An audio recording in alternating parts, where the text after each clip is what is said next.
ايه ده؟ انا كنت متخيله بيج رامي اكبر من كده، ده علبه اكبر منه. ازاي؟ زي اللبن في الشاي.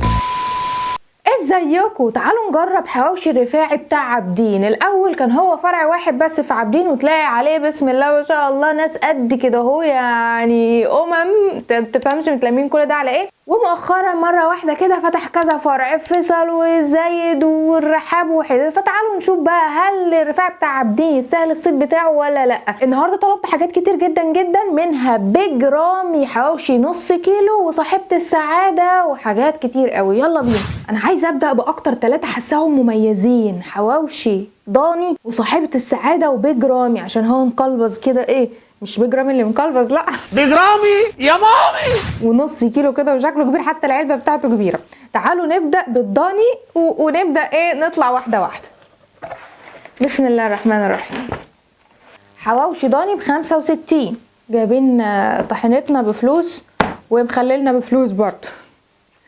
تعالوا ندوق الحواوشي ضاني. اول حاجه كده ملاحظاها ان حجم الحواوشي كبير بصراحه، مش صغير، يعني الرغيف نفسه مش صغير. تعالوا ندوق بسم الله الحواوشي الضاني.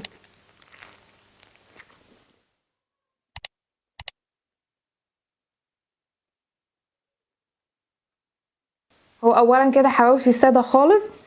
الرغيف بتاعه مش الرغيف البلدي اللي هو الغامق بتاعنا اللي معمول بالرده، لا ده الرغيف الابيض. عارفين الرغيف الابيض ابو 3 جنيه الكبير ده، اللي بيبقى في الفرنه اللي هي العاديه، الفرنه اللي هي بنشتري منها العيش بفلوس دي. طبقه اللحمه مش تخينه قوي، رفيعه بصراحه، ومش ماليه الرغيف كله، يعني كشه شويه عن الرغيف. طعم اللحمه نفسه حلو. في الاول تحس ان هو حواوشي عادي، طعمه لذيذ، في نسبه دهون حلوه، بس في الاخر كده بتحس بطعم الضاني على خفيف، اللي هي تقريبا مخلط مع اللحمه دهنه ضاني. فاللي بيحب طعم الضاني هيحب ده قوي، واللي ما بيحبش طعم الضاني ممكن اصلا يعني ما ياخدش باله الا في الاخر كده على بسيط. فعجبني مش وحش، بس حسب بالنسبه ل 65 جنيه غالي شويه. تعالوا نشوف صاحبه السعاده، صاحب هذوها الرفاعي حواوشي، وده ب 95 جنيه. صاحبه السعاده متختخ شويه، واوه ده بقى فيه جبنه وخضروات والشغل ده. تعالوا نشوف كده. في حاجه اسمها انتركوت، اللي هي شرايح من اللحمه كده، الانتركوت، وجبنه شيدر وخضروات، زائد اللحمه اللي هي اساسيه في الحواوشي. تعالوا ندوق ونقول بسم الله.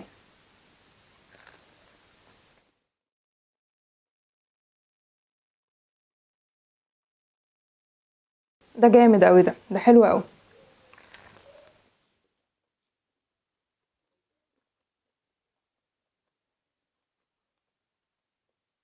ده طعم الحواوشي على عضة اللحمة اللي بتلاقيها في الاخر كده بتاعت الانتركوت، على جبنة عاملة الساندوتش جوسي كده وطري وناعم، مع شوية من الفلفل الاخضر والطماطم اللي طعمهم بتلاقيه في الاخر. عجبني قوي بتاع صاحبة السعادة، تحس ان واحد حواوشي غني. نخش على التقيل بقى، وهو بيج رامي. ايه ده؟ انا كنت متخيله بيج رامي اكبر من كده، ده علبه اكبر منه. ازاي؟ زي اللبن في الشاي. بصوا بقى، قبل ما نروح لبيج رامي، اكتشفت ان هنا في صاحبة السعادة نص فيه انتركوت ونص فيه تركي مدخن. فتعالوا ندوق التركي المدخن كده. اللي فيه انتركوت احلى، بس تركي مدخن حلو برضو. انا حاسه ان انا لما باجي اكل من النص كده الحتتين دول بيوجعوني. عشان العيش ناشف، عشان انا تفصل ومش عايزه اكل من الحته الفاضيه دي، واخدين بالكم؟ تعالي بقى انت كده يا صاحبة السعادة، وتعالى انت كده.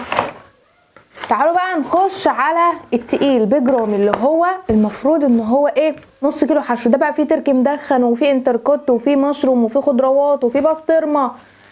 كل المنيو محطوط هنا.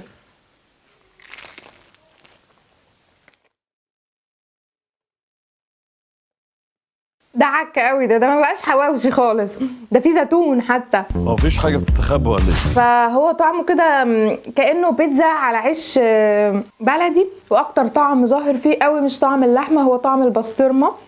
وبعد كده بقى بتدوق طعم الخضروات والتركي، واخر حاجه تقريبا ما بتدوقش طعم اللحمه اصلا. فبس هو بصراحه من ناحيه ان هو مليان، فهو مليان. ده للناس الاكيله اللي بتحب ميكس كذا طعم يضرب في بقها مع بعض. البيج رامي ب 120 جنيه. تعالوا نشوف اللي بعده. تعالوا بقى ندوق الحواوشي اللي من غير حواوشي، اللي هو من غير لحمه اصلا، وحواوشي الفراخ وحواوشي السجق. نبدا بالحواوشي اللي من غير حواوشي، اللي هو عباره عن حواوشي تركي مدخن مع بسطرمه وشكله كده غرقان جبنه. الحواوشي اللي من غير لحمه ده ب75 جنيه. تسالوني ليه؟ اقول لكم معرفش بصراحه، ده ما فيهوش لحمه يا جماعه. وفي شويه خضروات اللي هي انا حاسه ان انا عايزه اعمله كده وادوق بقى من النص. بسم الله.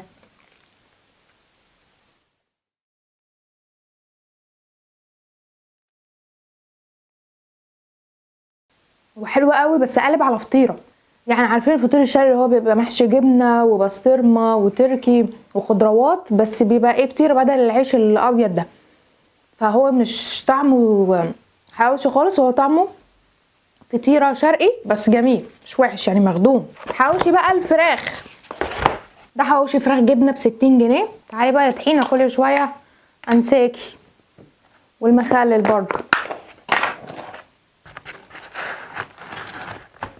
نقطع بقى حته كده من حواوشي الفراخ اللي فيه جبنه ده. بسم الله.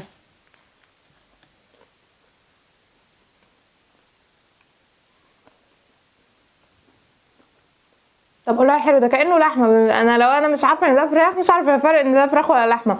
هو الحلو فيه ان هو تحس ان هو مشوي على الفحم، وهو بالفعل مشوي على الفحم، فده مديله مستين الحقيقه. الميزه الاولانيه ان هو مش مدهن قوي، العيش مش بينز دهون زي ما احنا عارفين عن الحواوشي، فما يقفلكش جامد. الحاجه التانية ان هو واخد طعم الشوا او طعم الفحم. عنده بقى الطحينه مش عارفه ليه على وشها زيت كده.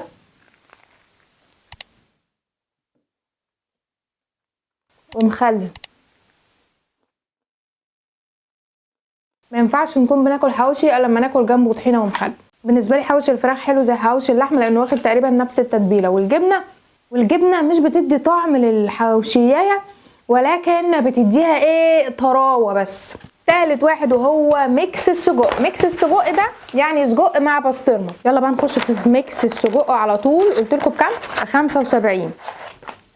بسم الله. لا تعالي بقى عشان تعوريلي بقي.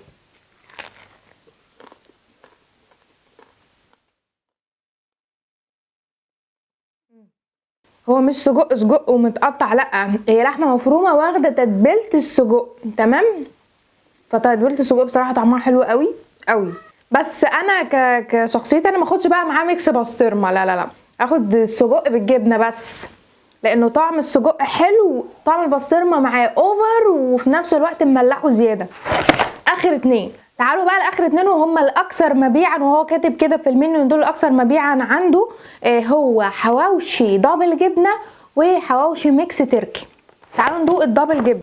الدبل جبنه ب60 والميكس تركي ب70. تمام. هو يعني معظم الاسعار بتاعته بتتراوح في الرينج ده.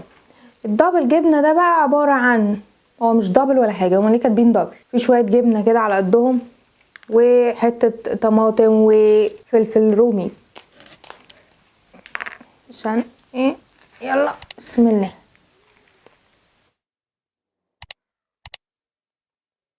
صدقوا حلو الدبل جبنه ده. طعم الجبنه فيه مضاعف. اول مره ادوق طعم الجبنه يظهر معايا في القطمه. طعم الحواوشي بيجي برده معاك في الاخر اللي هو الحواوشي الطبيعي بتاعنا اللي احنا بنحبه. عجبني. يبقى ده تاني واحد يعجبني بعد صاحبه السعاده. يبقى عجبني صاحبه السعاده وحواوشي الدبل جبنه. تعالوا بقى نشوف حواوشي الايه الاكثر مبيعا وهو ميكس تركي، اللي هو يعني ببساطه في تركي مدخن بس كده. اوكي. فتعالوا ندوق. الحركه دي يا ولادي بيعملوها بعد كده عشان الساندوتش كبير في نفس الوقت بتخلي الطعم ايه قوي.